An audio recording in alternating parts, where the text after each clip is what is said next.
Welcome to Distant Gooner TV, your place for all things Arsenal, wherever you are in the UK, wherever you are in the world, whether you're a match-going supporter or supporting from afar, we've got your ass covered. What a fucking night it was on Wednesday. Absolutely still buzzing, still celebrating. Today I'll be diving into a full match reaction. We'll break down the starting lineups, take a look at how both sides set up, talk through all of the key moments, and bloody hell there was a lot of them. From goals to game changers, we've got you covered. Stick around to the end when I'll give you my man of the match. So if you're buzzing, just like me, hit the like button, make sure you're subscribing, keep this community going, people. Please share the love. And as always, drop your comments. I'd love to know what you guys think of the match, how you celebrated, whether you've recovered yet. Let's have it, people.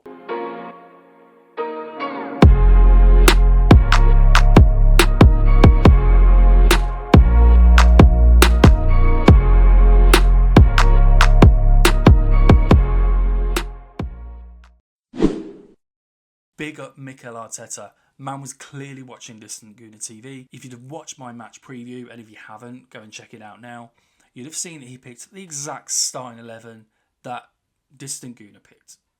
And I'm sure the rest of the world picked, to be fair.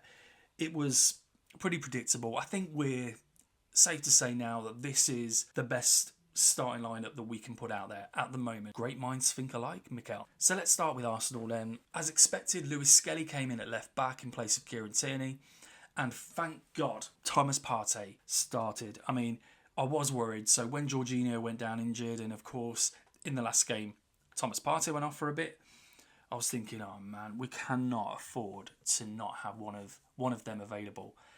So I was really worried about that one, but he made it, thank God.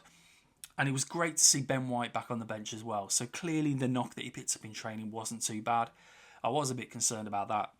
But yeah, looking at the benches as well, I was shocked because I remember in the first game, I looked at Real Madrid's team and their bench, and I was thinking, particularly when I looked at their bench, how fucking strong they were. But actually, whether it was because I was confident off the last game, I don't know. But I looked at our bench and thought, you know, yeah, we've got a few youngsters there, but it actually seemed a pretty strong bench. So I was absolutely confident and really pleased looking at that team. Over to Madrid, they had a couple of changes in their team. As we expected, Tuashemi came back into the team. They of course lost Camavinga, who is a big loss to them, to be fair. He had a stupid red card, didn't he, in the first game, so he wasn't available due to suspension. Valverde came back into midfield, which is his preferred position, so I guess offensively you could say that they were looking stronger than in their first leg. But it was in the defence, people, where you were looking at the likes of Vasquez, Asensio and Alaba, where you were kind of rubbing your hands together thinking where we attack is down the flanks. You know, if Martinelli and Saka have a good game, we are going to cause trouble, people. So I was feeling confident. It was crazy, you know, leading up to the match. I was watching the build-up, and their fans, man, the atmosphere they were creating, they were trying to create like a fortress going on in there, and it was just... yeah, I was so nervous leading up to it. So God knows how they felt, but clearly they seemed to handle it brilliantly. We get into the first half, and my God, it was full of events, wasn't it? It was bloody crazy. I fully expected Real Madrid to come flying out the blocks, throw everything at us, early doors, but it didn't really materialise, did it? I mean, I don't know if it was completely down to us, or them, or a bit of both, but yeah, we seemed to be okay, you know, steady in those first sort of 5 or 10 minutes. Whilst I was still inwardly shitting myself, thinking what could happen next, it surprised me, put it that way, that they didn't literally go all out, and we, you know, we held out quite well. But then, what happened around, the 12th minute, I believe? Listen, I will tell it as it is, and I have to say, right, this penalty, I just don't see how it was a penalty, to be honest. Cross comes in. It was a corner, I believe, from Declan Rice. Whips it in as he always does. And one of these days, I'm telling you, he's going to score from one of these free kicks. It went into the keeper. Courtois got it. I think he threw it out to start another attack. It was a good sort of, half a minute to a minute later, where the ball had gone out of play. Referee was told to go and look at the VAR screen to check a possible penalty. And of course, as we saw from the replays, so Asensio has grabbed hold of Mourinho in the box as that corner came in. Now, bearing in mind, Courtois had caught the ball on his near post. Okay, so that's where the ball went. Marino was tussling, let's say, with Asensio over kind of the other side to the middle of the box. And absolutely right, I agree that Asensio had his hands on Marino and he went down. But don't we see that week in, week out in the Premier League? And I mean, if you give penalties for that, there'd be shitloads of fucking penalties. Absolutely shitloads of them. So whilst I'm not disputing that, yeah, he did tug him, I was just shocked that it was given, to be fair. And the ball was nowhere near them. Plus, Marino never, like, he got up and he just walked off. He never claimed for a penalty. Nobody else was shouting for a penalty. I just thought he was a bit bizarre, people, to be honest. But of course, you take it. You know, as an Arsenal fan, you're going to take it. So I was like, yeah. The referee turned around, gave the penalty. Then what happens? Ødegaard is standing there with the ball in his hands on the penalty spot. And at this point, I am fucking shouting at the television screen to literally throw the ball to somebody else. Just give it to anybody. But you cannot take this penalty. You cannot take this penalty. And it was obviously a decoy because at the very last minute, he handed the ball over to Saka, who placed the ball. And, my God, I mean, how can we... I can't criticise Saka, you know, he's just a fucking god. But he tried to Panenka over Courtois. I'm assuming that's what he was trying to do, but it went horribly wrong, people, horribly wrong. He literally kind of scuffed it and he went to the left of him rather than going down the middle. Probably would have had a chance if it had gone down the middle, but it went to his... Well, the keeper's right. And Courtois, yeah, made a fantastic save. And at that point, you're thinking, oh my God, this is like a massive, massive opportunity missed. You know, I was just praying that we could score that one goal that would really kind of almost take the tie away from Real Madrid. And of course, the worry was that that's just going to give them this massive momentum shift to then go on and do what they need to do. So it was fairly even in terms of the play in the first half, but Mbappe did go down the other end and have a goal disallowed. Now, there wasn't really much to write home about this. Cross came in from the left. It kind of hit Mbappe on the chest and went in, but he was a good yard offside, you know, unquestionable offside. So that was that. But then the big talking point following that was the referee gave a penalty to Real Madrid following a tussle between Mbappe and Declan Rice, and actually booked Declan Rice as well. This one, again, was just like a bizarre one, because I'm thinking, as soon as he gave the penalty up the other end, I did think that he could give penalties for anything in this game. And he did worry me, you know, that it was going to come back to haunt us, and it didn't take long for him to give a penalty the other way. And watching the replays now, I believe, and please feel free to get in touch with me in the comments and let me know, but from watching the replays, I think that they took an age to watch this over VAR. Declan Rice was adamant that it wasn't a penalty. He did have his arms on Mbappe, but Mbappe just kind of made the most of it, and he made a proper meal of falling over, which didn't help his cause in the end. So, yeah, I mean, they took about 5 or 10 minutes. It was ridiculous. But something I swear came up on the screen saying he was offside. Again, I failed to see how he was offside. I'm pretty sure that his foot was, or Rice's foot, should I say, was beyond Mbappe. I mean, it was close, but, you know, they were both, like, on each other. I was just like, I don't know. Perhaps I was so kind of tense and hyped up, I just couldn't see clearly. But anyway, it wasn't given. It was overturned. He was told to look at the monitor. He did. I was shocked that he overturned it. I mean, you know, at this point, I bet the Real Madrid fans are just going absolutely fucking mental. But from an Arsenal point of view, absolutely fantastic. And we went in at 0-0 at half time. So again, I was really pleased with this because, like I said, I fully expected Real Madrid to just throw everything at us, and it just wasn't happening.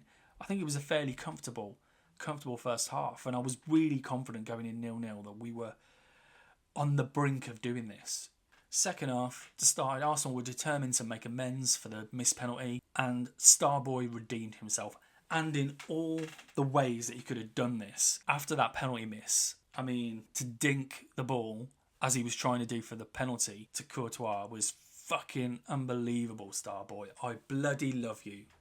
Retinada, I think is the word. Retinada Courtois, or whatever the fuck they say. But this was redemption for Saka. It was just an absolute quality goal. The build-up play between Ødegaard and Marino, and I'm going to give a massive shout out to Marino here. I mean, he didn't have to do much, but the ball through to Saka was perfect. It was really all made by that run from Saka across the box. And how many times have we seen him do this? But the pass then from Marino to Saka literally was perfect. Absolutely perfect. And then Saka's finish was fucking amazing. Absolutely amazing. The guy is phenomenal. He is a big, big time player. When things really matter, this boy steps up every single time. And I bloody love him. He's amazing. And that extended our aggregate lead, of course. And at this point, like I've said again in the preview video, I just wanted us to score one goal. I think if we scored that one goal, there really is a little chance that Real Madrid are going to come back and score, 4 and 5. So I just felt, honestly, a wave of relief after this goal. An absolute wave of relief. To the point where I left the room, topped my drink up. And what happened? I came back and within a few minutes, Raya had chucked the ball out to Saliba. And Saliba so uncharacteristically did not see Vinicius Jr. on his right, took a bit long on the ball, and Vinicius Jr. just stole the ball off him and hit it into the net. Raya no chance. 1-1. We held the lead for 2 minutes. But even then, to be fair, I was kind of like, again, I can forgive Saliba because outside of that, another phenomenal performance by him is just fucking colossus. And Kivior, I might add, didn't put a foot wrong at all. So I was still confident at this point because we're still talking probably 65 minutes when they scored that goal, or 67 or something like that. So I didn't think there was any way back for Real Madrid at this point. But I did want us to go and win this game because I just think the way that we played, I mean, let's face it, if we'd have drawn, I'd have been more than happy we'd have gone through, but I think we deserve more. And that we did, people. We sealed the victory right at the end with Martinelli running through, absolutely bursting away from the defender and then calmly sliding past Courtois. I mean, a couple of seasons ago, that was prime Martinelli, absolute prime Martinelli. Perhaps we got him back. Perhaps this is the catalyst that he can then push on in his game, because that definitely was the Martinelli of a couple of years ago. And yeah, absolutely. Oh, this moment was just amazing. At this point, we knew we're through, we're winning this game, we're smashing them on their own turf as well as battering them at home. And we are going to the Champions League semi-final. And, oh man, the drinks were flowing, jumping up and down.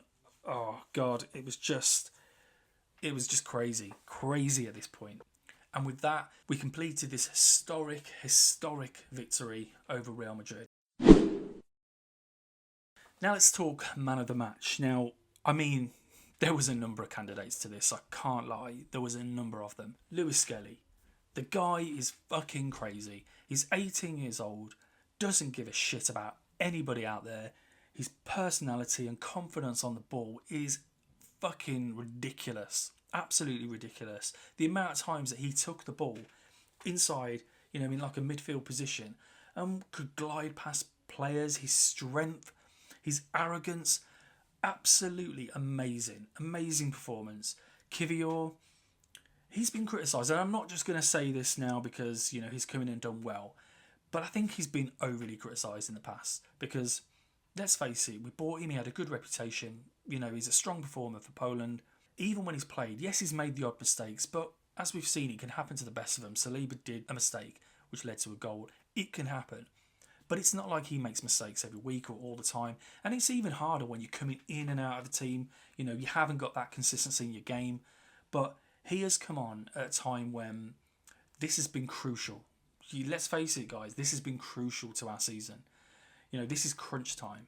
We've got nothing else to play for in the league. We're not in any other competitions. This is all or nothing. And to step up like he has been immense. I cannot remember any time during this leg or even the first leg where any of those were isolated and I felt were not in control of the situation. I mean, there was an example with Saliba, for example, in the first half, I believe, when Mbappe had the ball in the box and Saliba just fucking bossed him. Just literally just stood in his way. He was trying to do his sort of sides, step overs and stuff like that. Saliba just weren't having it. Just got in his way, shepherded the ball out of play. He was just absolutely immense. Let's hope that Real Madrid don't come knocking. Partey midfield, again, midfield general, doesn't put a foot wrong. The only one that I would say, and I don't mean this in a negative way, he wasn't awful, but again, I was expecting more from Ødegaard as the captain. I really was. I just feel like I just don't know what the fuck's happened to him. I don't know what has happened to him, because he's just got no real confidence in front of goal or having a go himself, so he always kind of passes the buck and passes the responsibility. Yes, he presses. He's not creating an awful lot, and he's the captain, and I just don't think he's showing that at the moment. Saka was immense as always, an absolute quality goal. Just one of the best goals of the season, I think. The context, the finish, everything was just amazing with that goal. Martinelli, a constant threat down the left, constantly going forward and direct, and giving us an outlet on that break. Clearly with a great goal as well on the break in injury time. But, people, Declan Rice. Rice, baby. It's got to be him. I mean, have you seen two better performances back to back? I mean, it was unbelievable. We thought he was great in the first game with two magnificent free kicks, two of the best that you're ever going to see. And this game, he absolutely bossed. From start to finish, the composure in his game, the ability to take the ball, drive forward, get us up the pitch. He has got absolutely everything. Not only that, but there were times when Partey got booked, and obviously he will be suspended now, but he really kind of had a go at him, rallied the troops where he needed to, and I was honestly looking at him thinking, you are the captain on this pitch right now. I don't know where Ødegaard is. He's just missing. He's missing in terms of his performances and as a captain. But Declan Rice, my God, he has stepped up big time and worth every penny, I might add, of that 105 million we paid for him. Every goddamn penny. He has been phenomenal. And I just pray that he just keeps this going. Thank God that the booking was rescinded where he brought down Mbappe and that penalty was not given, because I believe he would have been suspended for the next game. As it happens, he's not. Yes, we've got Partey suspended, but Declan Rice, man, he is the man in midfield right now.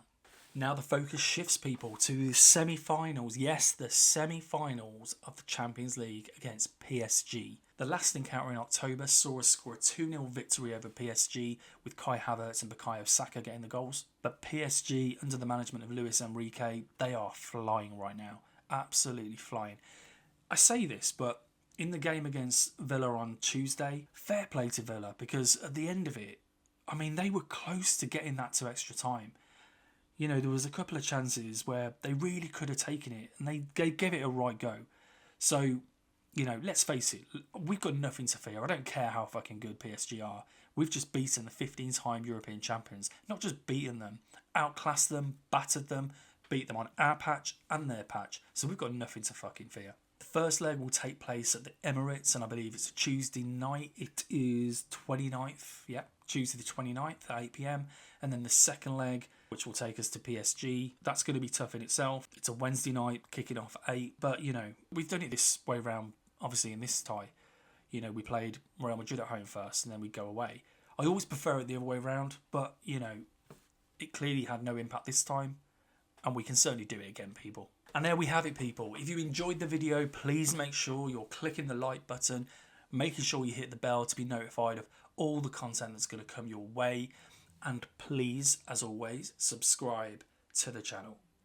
This is all about you, people. This is for all of the Gooners out there, whether you're in any corner of the UK, anywhere around the world, primarily for those supporters who are not match-going supporters, giving you a voice. This is your community. And, we have a voice too, even though we don't go to every single match. We have a valid opinion too. So please get in touch. Throw your comments my way. Do you agree with the man of the match? How did you celebrate on Wednesday night? What do you think is going to face us against PSG? Are you confident? All of that. Great to have you here. Enjoy your week, Gooners. Let's move on to Sunday. We've got the come down, which is the Premier League and Ipswich on Sunday. So we will see what happens there. Great to have you here. Thank you for watching. See you soon.